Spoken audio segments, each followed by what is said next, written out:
guest can be described as somewhat of an enigma. An enigma, even, if you say it properly. 1 minute he'll be dressed in women's clothing, declaring that he's a lady. The next he'll be swimming the 140-mile length of the River Thames. But who is the real person behind the public persona? Time to find out. Please welcome the wonderful David Walliams.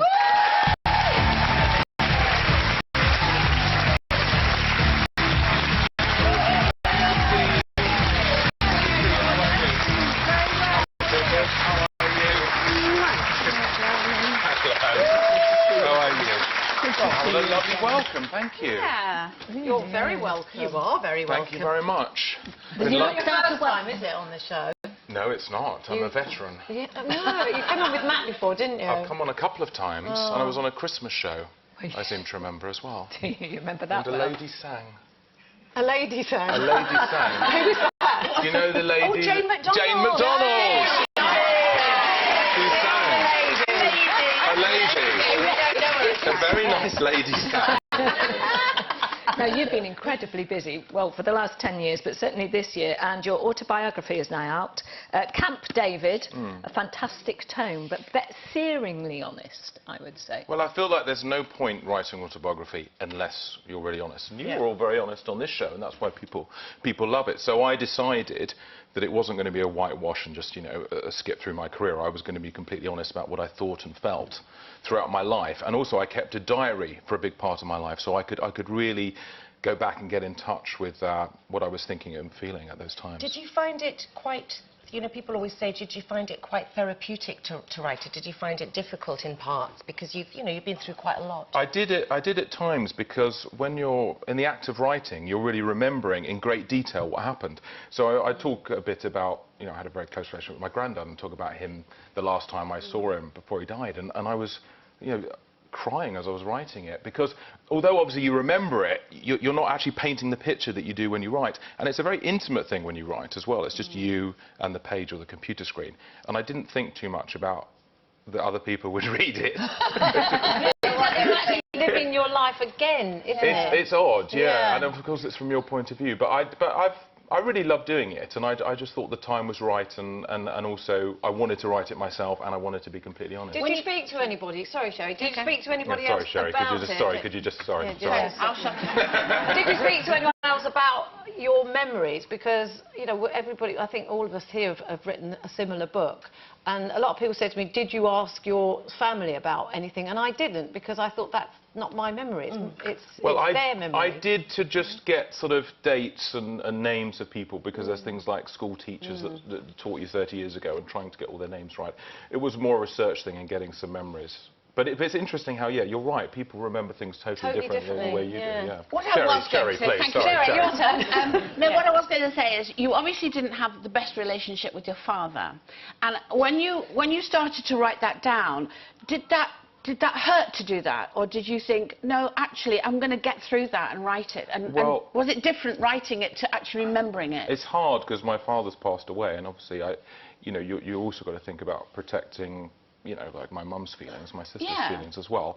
But I thought it's quite a common theme, you know, fathers and sons, and here I was, you know, wanting to wear a dress and be on TV, you know, it's a bit Billy Elliot, you know, in some ways, and I just thought I had to be completely honest about that. But in the end, you know, because the book actually finishes in 2003, but my dad ended up being very, very proud of me. It just took a long time for me to get that approval. Yeah. But then that may be my perception of it. As you say, you know, if my dad was alive and I'd asked him, he might have said, well, I was always proud of you, but he just sometimes... I think it's about, when you're a man of that sort of generation, you often don't show your emotions very much. No, there is a lot of dressing up in your book, isn't there? I mean, you know, everybody always looks at the pictures first, and there are a lot of pictures, and I think probably about 10% of you're not dressed up in something or other. Well, thank you very much. I'll take that as a compliment. But I've always loved dressing up. I always loved transforming myself and being someone else. That's what I love so much about acting. And I know you're all actresses, and that's the not me. No, I was looking at Sherry. The blonde lady. That lady. Yeah, that lady there, the M lady. No, you know, and that's the fun part, isn't it? Yeah, being of someone course. else. But I used to do it just to get attention as well. I used to go to nightclubs dressed up in funny outfits with my girlfriend at the time. There's a great picture of you and your first girlfriend, isn't there? we just sort of craved attention. There's one up here which is fantastic. I mean, just brilliant photographs. Oh, well, thank you. Yeah. You're quite open about your early sexuality in the book as well. Thank you for bringing that up. Yes. Did Lara, your very beautiful, gorgeous wife, did she know about your early dabblings? Yes, thank you for using the word dabblings.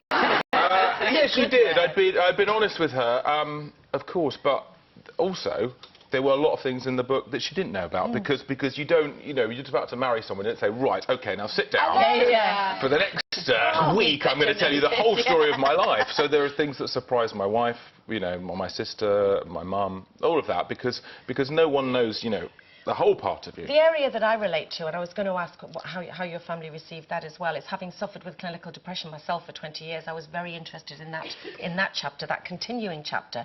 How are you now, and was that a surprise to them, how deeply depressed you have been over the years? Well, because I was writing a diary at the time, I had a very accurate record of what I was thinking and feeling, because it's one of those things, when it passes, it's hard, it's like pain in a way, isn't it? Your description when you said, if hell is in the mind, I've been to hell, I totally relate to that. Oh, OK. Well, yeah. I have had an amazing response from people, because it is a thing that affects a lot of people, and even if it doesn't affect them, you know, themselves, it often affects someone in their family. So I was glad I was so honest about it, but yeah, it was tough, because obviously people see me on TV, you know, camping up with Simon Cowell or whatever. Love the pink phone. Thank you. And then you're giving a different part of yourself, and so I just hope when people see me on TV, they don't think, oh, is that a really depressed man? I'm writing about you know events of a while ago, and there are a lot of light moments in the book, and there's a lot of fun too. But I'm in a very different situation now than I was, you know, up to 2003. I'm married and everything's good. Well, hopefully you're going to stay with us and we can talk about all of the happy times as well. I would like that very much, Carol Vorderman. He's so polite, such a nice boy. Stay with us, as David will be sticking around. We'll be back soon. Welcome back to Wednesday's Loose Women, and I'm very pleased to say that David Walliams is still here. Thank you. Thank you. So we touched briefly on some of your photographs and you dressing in ladies' clothing, but there's quite a lot in the book about former girlfriends, and one who we all know and absolutely adore is Caroline Aherne, Mrs. Merton, as she became known. And that was quite a big relationship for you, wasn't it? It was, yeah. I mean, she was a comedy... Well, she is a comedy genius. Yeah, and fantastic. She made me laugh more than anybody in the world. And the great thing was, it was actually, at the time, sort of no one knew about it, because it was it's sort of 10 years ago, because now there's sort of photographers in bushes, you know, everywhere. But so yeah, we had a great time, and I write about it honestly in the book. But yeah, it was incredible. You know, she made me laugh, and she'd be ringing up, you know, and just, you know, randomly, and go, right, we've got to put on Jeremy Kyle now because there's this really funny woman on it, or something like that. She's got the best comic brain I've ever been around. But it was quite difficult at the same time, though, wasn't it? And when she dumped you, didn't you turn into a sex addict? People don't need to read the book now. I mean, that's the whole story in there. There we are. Anyway, I've got to go. Well, I talk about that in the book. Yes, I mean, I think it's partly being depressed. And I was talking to a friend of mine the other day who suffered from depression. He said, "Oh, I'm surprised you didn't, you know, drink and do drugs like me." And I said, "Well, I think, you know, for me it was more sex." None of it. A bit less damaging. Anyway, let's move on. What first attracted you to the supermodel Lara Stone, then, your wife? Well, everything about her. Well, I saw her in the dedication in your book, I have to say, is absolutely lovely. Oh, thank you very much. It really Thank you. Well, yes, I said I wish I'd met you sooner. Yeah. This is fantastic. Well, I saw Lara in a magazine. This is it. I thought, oh my God, that's the most beautiful woman I've ever seen in my life. And I just saw it was Lara Stone. I didn't know what nationality was. And I called up a friend who knows about models, and she said, "Oh, well, she's Dutch. She lives in New York and she's got a boyfriend." I thought, "Oh, right, okay, there we are. That's have to turn the page, find another one." And no, that's not true. That was wrong. And And then I heard she was moving to London, and we had a mutual friend, and we met, and I just sort of pursued her. Oh. And With the results. I know, it's great. It's great. And babies? Well, we'd love to have babies. Yeah, Yes. I can see with lots of babies. How many? 5. 5. Okay. Well, I might ask her about that. As well. Yes, we both want babies, but you know, it's one of those things, isn't it? You never know when it's going to happen. You have to do it to get them, don't you? Well, I think as soon as I finised here, I will go and impregnate her, because I think you've really put me in the mood, I must say. She's really made you happy, though, isn't she? I mean, Oh, yeah. It's very different. I mean, I think when you're on your own, you have a lot of time. You have no one to talk to about your problems. You know, I just had a diary to write in. I didn't have anybody, you know, to talk to of an evening. And also, just if you're the kind of person who gets depressed, it's like being alone is a bad thing, isn't it? You know. So my life feels very transformed, and you know, I think it shows in my career as well, and everything. It transforms everything. You're so busy. You're and just you are doing everything. well, you are incredibly busy. Not only with Camp David, your autobiography, but Britain's Got Talent, which I know you've signed up for again, and you've got a movie adaptation of Great Expectations. Yes, I mean, a movie. Yes. What a grown-up job. I know. Well, it's a small role. Right. Mr. Pumblechook is the person, if you know the story, that takes Pip to meet Miss Havisham.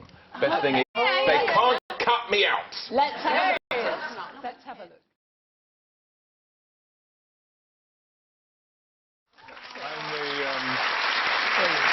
I was the attractive young man that came in at the end. I wasn't that grotesque figure. And me and Sherry didn't need hair and makeup for those. It looks fantastic. It's great. It's got Ray Fiennes and Helena Bonham Carter, Robbie Coltrane in it. Brilliant cast. So I felt very, very spoilt being in that. And then later on this month, you're hosting the 100th Royal Variety Performance. 100 years of Royal Variety on Monday. Hosting. Hosting. You don't sound so surprised. It is. I was surprised, but I think it was because of Britain's Got Talent. But it's great. So many brilliant people on. One Direction are on. Rod Stewart, Neil Diamond, Girls Aloud. And I'm also Pudsey. Yes. So I'm doing. Here. Yes, I'm doing some sort of bits with all these interesting people. It's the Albert Hall, isn't it? It's the Albert Hall, and I'll be quite starstruck seeing One Direction, because I met them at a friend's wedding, and I couldn't quite. Well, a bit, because I got pictures of them all over my bedroom wall.